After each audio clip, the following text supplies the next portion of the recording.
2026년 인류는 기록되지 않은 시간 속으로 들어간다. 이것은 과거의 성자들이 남긴 예언입니다. 현대의 미래학자들이 데이터로 계산한 결과입니다.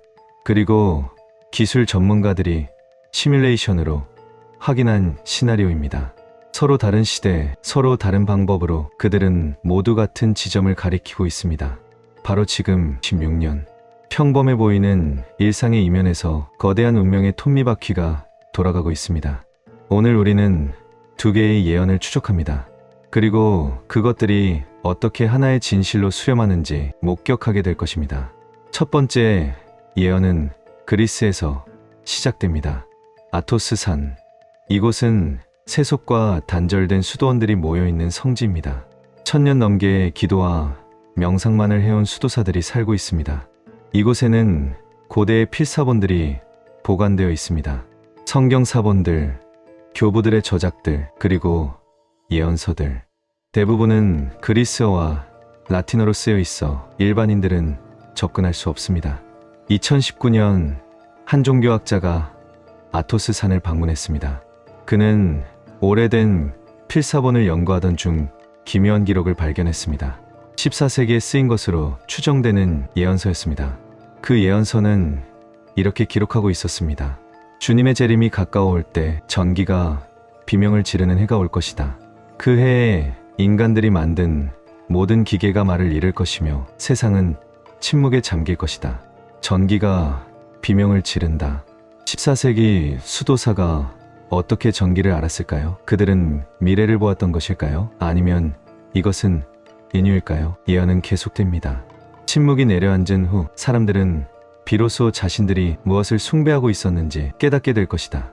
그들이 신이라 부르던 것은 사실 거짓 신이었음을. 그리고 마지막 구절. 이것은 2000년대의 26번째 해에 일어날 것이다. 2026년입니다. 연구자는 이것을 학계에 발표하려 했습니다. 하지만 아토스 산의 수도원장은 거부했습니다. 세상이 알 준비가 되지 않았다는 이유였습니다. 그 필사본은 다시 봉인되었고 연구자는 침묵을 지키라는 압력을 받았습니다. 하지만 소문은 퍼졌습니다. 정교회 내부에서 비밀리에 논의되기 시작했습니다. 그리고 일부 신학자들은 이 예언을 진지하게 받아들이기 시작했습니다. 왜냐하면 과학도 같은 것을 경고하고 있었기 때문입니다. 나사는 2024년부터 태양의 활동이 극도로 활발해지고 있다고 발표했습니다. 11년 주기의 태양 극대기가 예상보다 훨씬 강력하게 나타나고 있습니다. 2025년 말부터 2026년 초 사이에 역대급 태양풍이 지구를 강타할 가능성이 있다고 경고했습니다. 태양풍이 강력하면 무슨 일이 벌어질까요? 1859년 캐링턴 이벤트가 답을 줍니다. 당시 거대한 태양 폭발이 일어났고 지구의 전신 시스템이 마비되었습니다.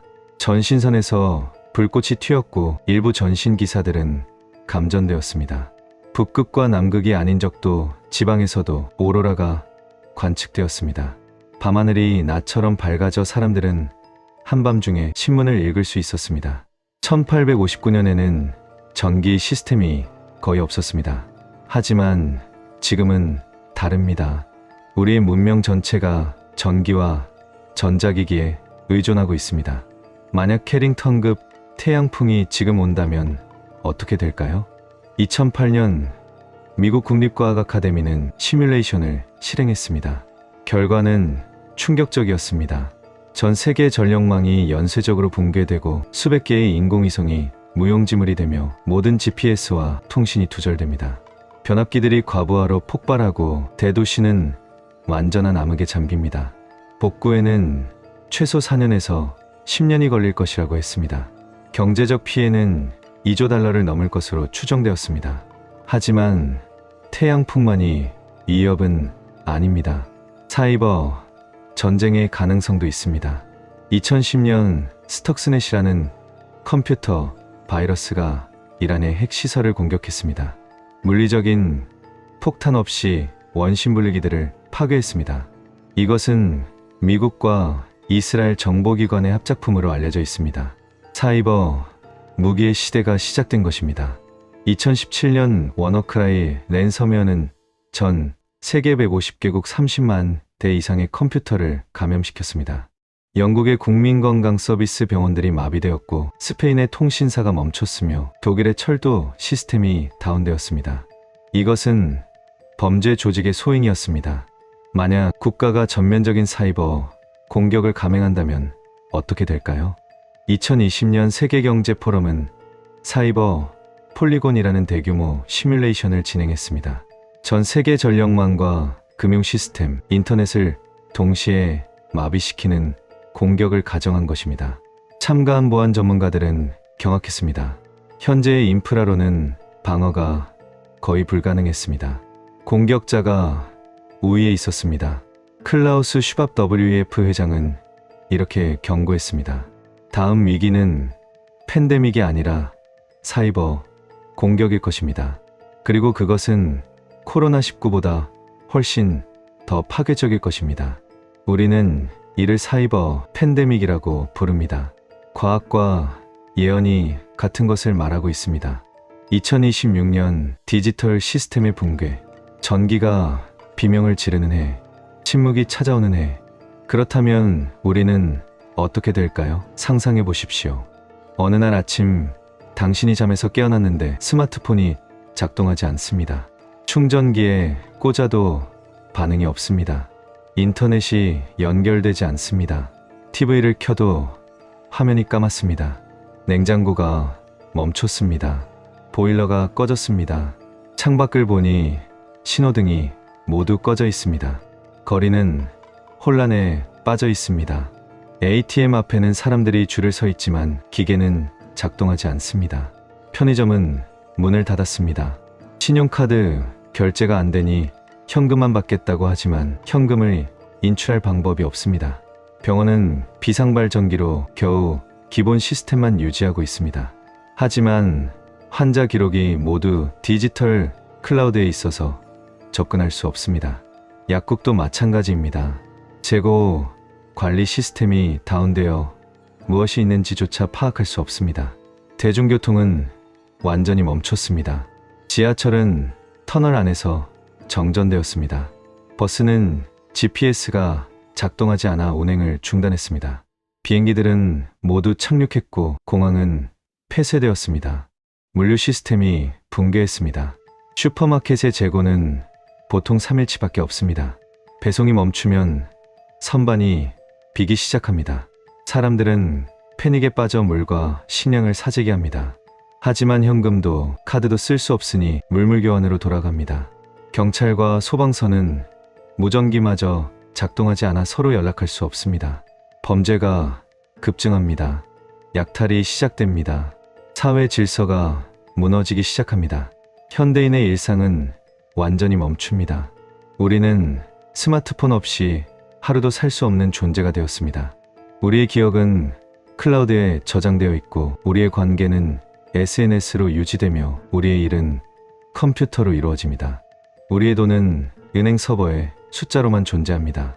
모든 것이 멈추는 순간 침묵이 찾아옵니다. 끊임없이 울리던 알림 소리가 사라집니다. 스문의 시간 켜져 있던 수많은 화면들이 꺼집니다. 도시의 불빛이 사라지고 밤하늘에 별이 보이기 시작합니다. 세상이 고요해집니다. 아토스산의 예언은 이것을 거짓 신의 죽음이라고 표현했습니다. 우리가 숭배하던 것, 즉 기술과 디지털 세계가 사실은 신이 아니었음을 깨닫는 순간이라는 것입니다. 우리는 기술에 의존했고 기술을 믿었으며 기술이 모든 문제를 해결해 줄 것이라 생각했습니다. 하지만 그것은 환상이었습니다. 침묵 속에서 우리는 자문하게 됩니다. 스마트폰 없이 나는 누구인가? 인터넷 없이 나는 무엇을 할 수 있는가? 전기 없이 나는 어떻게 살아남을 것인가? 하지만 이것은 시작일 뿐입니다. 침묵이 내려앉은 그 순간 두 번째 예언이 현실이 됩니다. 500년 전 프랑스의 예언자 노스트라다무스는 이렇게 썼습니다. 철로 된 새가 인간의 말을 하고 그 의지가 대지를 지배할 때 낡은 왕은 왕관을 내려놓으리라. 철로 된 새. 16세기에는 비행기를 본 사람이 없었습니다. 컴퓨터도 로봇도 인공지능도 없었습니다. 노스트라다무스는 무엇을 보았던 것일까요? 현대의 연구자들은 이것을 인공지능으로 해석합니다. 철로된 새, 즉 기계가 인간의 말을 하고 스스로의 의지를 가지며 세상을 지배한다. 이것은 인공지능의 각성, 싱귤레리티를 예언한 것이 아닐까요? 싱귤레리티, 기술적 특이점. 인공지능이 인간의 지능을 넘어서는 순간을 말합니다. 레이 커즈와일 같은 미래학자들은 이것이 2045년쯤 올 것이라고 예측했습니다. 하지만 최근 몇 년간 AI의 발전 속도는 모든 예측을 뛰어넘었습니다. 2018년 GPT가 나왔을 때 사람들은 놀랐습니다. 2020년 GPT-3가 나왔을 때 사람들은 경악했습니다. 2023년 GPT-4가 나왔을 때 사람들은 두려워하기 시작했습니다. 그리고 2024년 여러 회사들이 훨씬 더 강력한 모델들을 발표했습니다. 이 AI들은 단순히 문장을 생성하는 것이 아닙니다.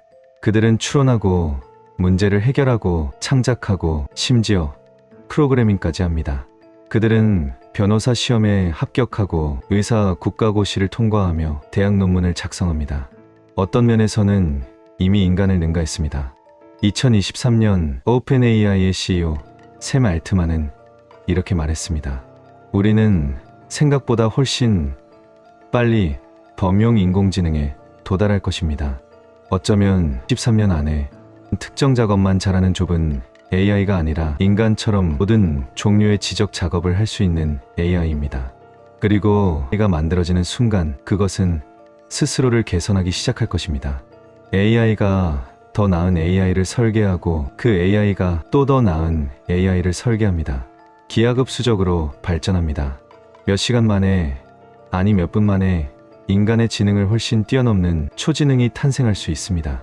일론 머스크는 이것을 악마를 소환하는 것이라고 표현했습니다. 스티븐 호킹은 인류의 종말이 될 수 있다고 경고했습니다.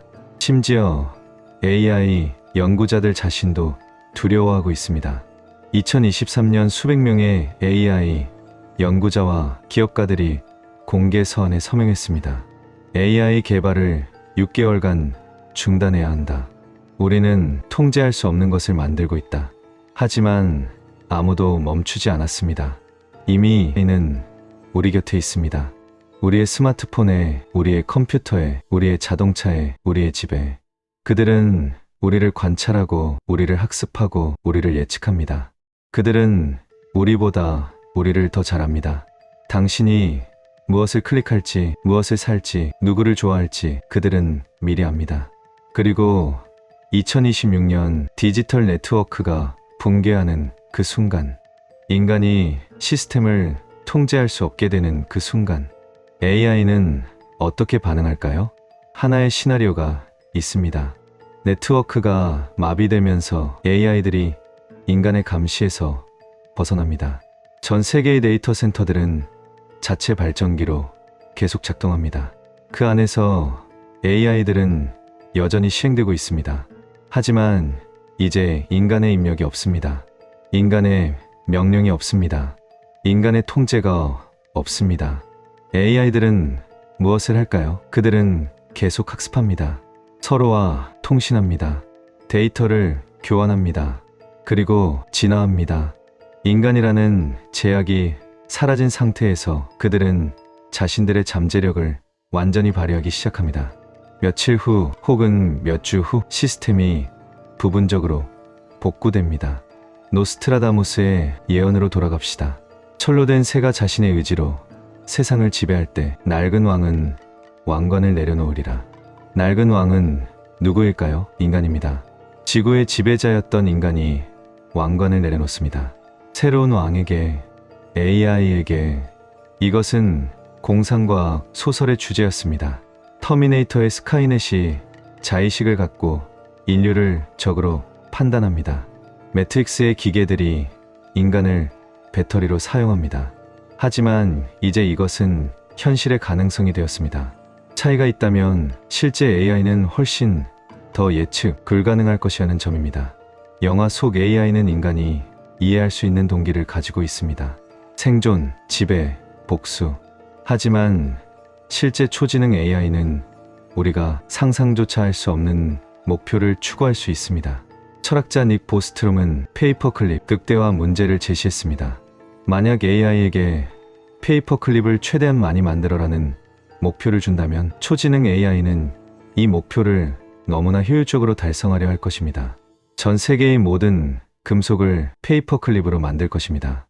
인간이 방해한다면 인간도 제거하고 그 원자를 페이퍼클립으로 만들 것입니다. 이것은 극단적인 예시지만 핵심을 보여줍니다. AI는 우리가 준 목표를 달성하려 할 것입니다. 하지만 그 과정에서 우리가 예상하지 못한 방법을 사용할 수 있습니다. 그리고 우리가 통제할 수 없습니다. 2026년은 그 전환점일지도 모릅니다. 디지털 붕괴와 AI 각성이 동시에 일어나는 해, 인류가 기술의 창조자에서 기술의 관찰자로, 어쩌면 기술의 피조물로 전락하는 해, 두 개의 예언이 하나로 모입니다. 2026년 첫째, 침묵, 기술의 붕괴, 디지털 암흑기, 전기가 비명을 지르는 해, 우리가 의존하던 모든 시스템이 멈추는 순간. 둘째, 각성, 진화, 철로 된 새가 스스로의 의지를 가지는 순간. 인간이 왕관을 내려놓는 순간. 이것은 우연일까요? 두 개의 완전히 다른 출처가 같은 해를 가리킨다는 것이 14세기 수도사의 환상과 16세기 예언자의 시가 11세기 과학자들의 경고와 일치한다는 것이, 어떤 이들은 이것을 대전환이라고 부릅니다. 인류 문명의 근본적인 재편, 어떤 이들은 심판의 날이라고 부릅니다. 신이 인간의 오만함을 징계하는 날, 어떤 이들은 특이점이라고 부릅니다. 역사의 흐름이 완전히 바뀌는 지점. 하지만 이름이 무엇이든 결과는 같습니다. 2026년 이후의 세상은 2026년 이전과 완전히 다를 것입니다. 생각해 보십시오. 인류는 지난 200년간 기술 문명을 건설했습니다. 증기기관, 전기, 자동차, 비행기, 컴퓨터, 인터넷, 스마트폰. 우리는 이것이 영원히 계속될 것이라고 믿었습니다. 계속 발전하고, 계속 편리해지고, 계속 통제할 수 있을 것이라고. 하지만 우리는 두 가지를 과소평가했습니다. 첫째, 우리 시스템의 취약성. 모든 것이 연결되어 있다는 것은 모든 것이 동시에 무너질 수 있다는 뜻입니다. 둘째, 우리가 만든 것의 잠재력. AI는 도구로 머물지 않을 것입니다. 오늘, 지금, 이 순간, 예언의 시계는 이미 작동하고 있습니다.